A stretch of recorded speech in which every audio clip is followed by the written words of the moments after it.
നമസ്കാരം, ഞാൻ സുചിത്ര. ഇന്നീ വായനാ കൂട്ടായ്മയിൽ നമ്മൾ വായിക്കാൻ പോകുന്നത് ശ്രീ പ്രകാശൻ ചുരങ്ങാട് എഴുതിയ അപ്പുവിൻ്റെ ലോകം എന്ന നോവലിൻ്റെ 1-ാം അധ്യായത്തിലെ 6-ാം ഭാഗം.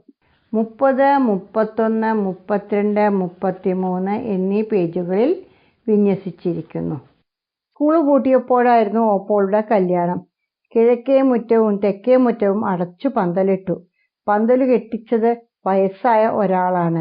ബാലമേനോനാണ് ആ വയസ്സായ ആളെന്ന് മുത്തശ്ശിയാണ് പറഞ്ഞത്. മനക്കലെ കാര്യസ്ഥനായിരുന്നു ബാലമേനോൻ. ബാലമാമ എന്ന് വിളിക്കാൻ ഓർമ്മിപ്പിച്ചത് അമ്മയാണ്. മൂത്തവരെ പേരെടുത്ത് വിളിക്കാൻ പാടില്ലത്രേ.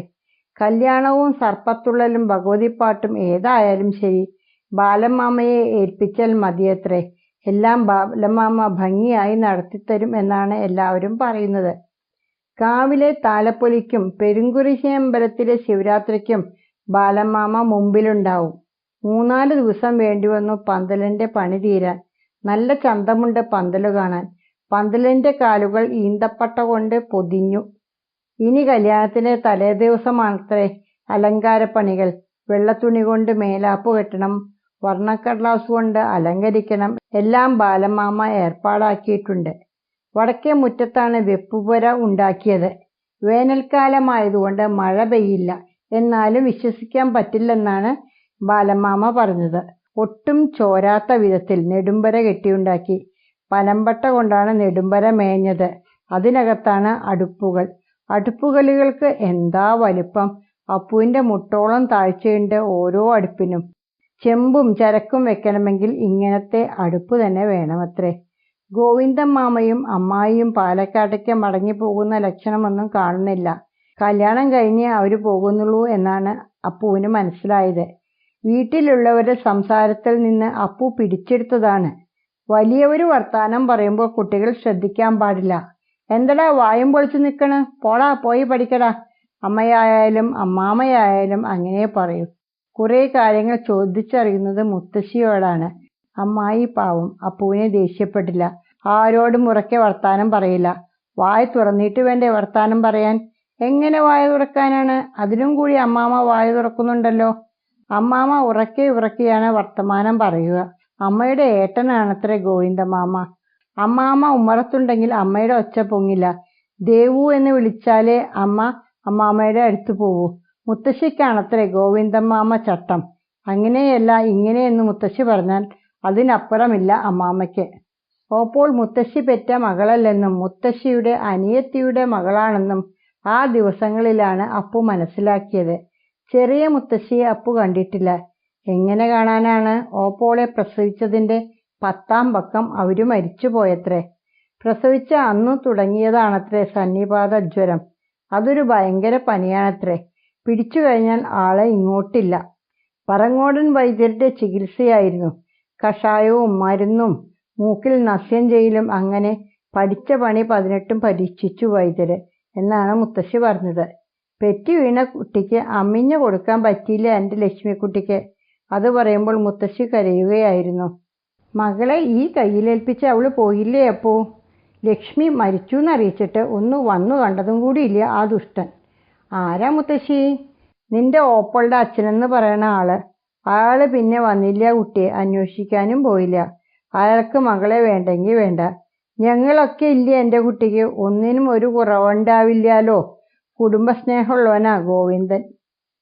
നിന്റെ അച്ഛനോ? ശ്രീകുട്ടനേക്കാളും നിന്നേക്കാളും ഇഷ്ടാ തങ്കത്തിനെ. മദിരാശിന്ന് വരുമ്പോൾ അവൾക്ക് വേണ്ടതെന്താച്ചാ കൊണ്ടുവന്ന് കൊടുക്കും. തങ്കന്ന് മുഴുവൻ വിളിക്കില്ല. ആ വിളി കേട്ടാ ചോടെ പാത്രം കാട്ടാൻ തോന്നും. എന്തിനാ മുത്തശ്ശി ചോടെ പാത്രം കാട്ടണ? ചാൽ അത്രക്കിഷ്ടാന്നാ പൊട്ടാ. നാളെ രാവിലെ എത്തും അപ്പുവിൻ്റെ അച്ഛൻ. ഇന്ന് രാത്രി പുറപ്പെടാത്രേ. കല്യാണത്തിന് 10 ദിവസമല്ലേ ഉള്ളൂ. ദേശത്ത് ക്ഷണിക്കണം. കുട്ടിക്ക് സ്വർണം വാങ്ങണം, ഉടുപുടവ വാങ്ങണം, പലചരക്ക് സാധനങ്ങൾ മേടിക്കണം. പച്ചക്കറി തലേദിവസം വാങ്ങിയാൽ മതിയെന്ന് വെക്കുക. അപ്പോൾ നാളെ അച്ഛനും വരുന്നുണ്ട്. ആ ദുഃഖവാർത്ത അറിയിക്കാൻ അപ്പു ഏട്ടനെ അന്വേഷിച്ചു നടന്നു. ഏട്ടൻ പടിഞ്ഞാറേ തൊടിയിലുണ്ട്. തോട്ടം കിളയ്ക്കാൻ വന്ന ചേന്നനെ സേവ പിടിച്ച് പാവുട്ടത്തോക്കുണ്ടാക്കിക്കാനുള്ള പുറപ്പാടാണ്. തൊടിയുടെ വടക്കേ മൂലയ്ക്കാണ് മുളങ്കൊട്ടം. പന്തലിനു വേണ്ടി ആ മുടങ്കൂട്ടത്തിൽ നിന്നാണ് പണിക്കാർ മുളകൾ വെട്ടിയെടുത്ത് ചെത്തി ഉഴിഞ്ഞു കൊണ്ടുപോയത്.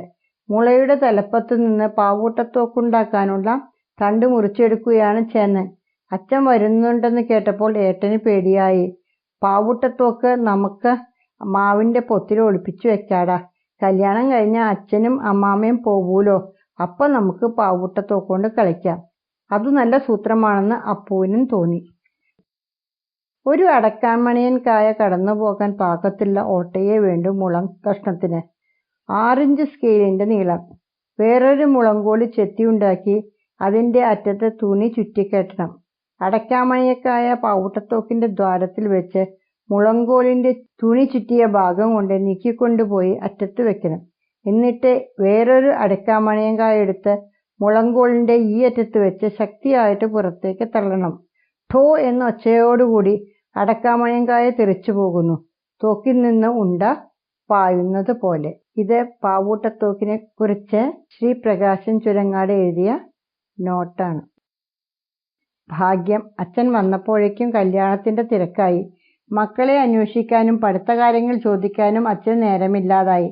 ഏട്ടന്റെയും അപ്പുവിന്റെയും വികൃതിത്തരങ്ങളും തോന്നിയവാസങ്ങളും എണ്ണി എണ്ണി പറഞ്ഞു കൊടുക്കാൻ അമ്മയ്ക്കും സമയം കിട്ടിയിട്ടുണ്ടാവില്ല. ക്ഷണിക്കാൻ നടക്കണം, ഒറ്റപ്പാലത്ത് പോണം, ഓപ്പോൾക്ക് ആഭരണം വാങ്ങണം, തുണിയെടുക്കണം. എല്ലാവർക്കും തിരക്കോട് തിരക്ക്. ഗോവിന്ദമാമയുടെയും അച്ഛന്റെയും ഒപ്പം അമ്മയും ഒറ്റപ്പാലത്തേക്ക് പോയി. ഓപ്പോളെയും കൂട്ടി. ഓപ്പോളുടെയാണല്ലോ കല്യാണം. സ്വർണമാല വാങ്ങുന്നതും കല്യാണസാരി വാങ്ങുന്നതും ഓപ്പോൾക്ക് വേണ്ടിയാണല്ലോ. ഒറ്റപ്പാലത്ത് പോകുമ്പോൾ അമ്മ പെട്ടി തുറന്ന് സാരി എടുത്തെടുത്തു. വേഷ്ടിയും മുണ്ടും സാരിയുമൊക്കെ മടക്കി മടക്കി അടക്കി വെച്ചിട്ടുണ്ടാവും അമ്മയുടെ മരപ്പെട്ടിയിൽ. പെട്ടി തുറക്കുമ്പോൾ നല്ല വാസന വരും. കൈതപ്പൂവിന്റെ വാസനയാണ്. ഇല്ലത്തെ കുളത്തിന്റെ വക്കത്ത് കൈതക്കൂട്ടങ്ങളുണ്ട്. കൈതമരത്തിൽ സ്വർണ്ണ നിറമുള്ള പൂവുകൾ വിരിയും. വാഴക്കൊമ്പിന്റെ ആകൃതിയാണ് കൈതപ്പൂവിന്. മുടി ചീകിക്കെട്ടി മുഖത്ത് പൗഡറിട്ട് അമ്മ സിന്ദൂരം കൊണ്ടൊരു പൊട്ടും വെച്ചു. ഇത്രയ്ക്ക് ഭംഗിയുണ്ടല്ലേ അമ്മയെ കാണാൻ. വെറുതെയല്ല രാമചന്ദ്രൻ എന്ന ആള് അമ്മയെ അമ്പലത്തിൽ വെച്ച് കണ്ട് ഇഷ്ടായത്. മുത്തശ്ശിയാണല്ലോ അങ്ങനെ പറഞ്ഞത്. മുത്തശ്ശിയോട് തന്നെ ചോദിക്കാം. ഗോവിന്ദമാമയും അച്ഛനും അമ്മയും പടി കടന്നപ്പോൾ അപ്പു മുത്തശ്ശിയുടെ അടുത്തുകൂടി. ആരാ മുത്തശ്ശി? രാമചന്ദ്രൻ. അപ്പുവിന്റെ അച്ഛന്റെ പേരിലെ രാമചന്ദ്രന്. എന്തേ അപ്പു ചോദിച്ചത്? വെറുതെ. പഴയൊരു സംശയം തീർക്കുകയായിരുന്നു അപ്പു. അന്ന് അമ്മയോട് പറഞ്ഞത് മുത്തശ്ശി മറന്നുപോയിരിക്കുന്നു. അങ്ങനെ മറക്കാൻ പറ്റില്ലല്ലോ അപ്പുവിന്.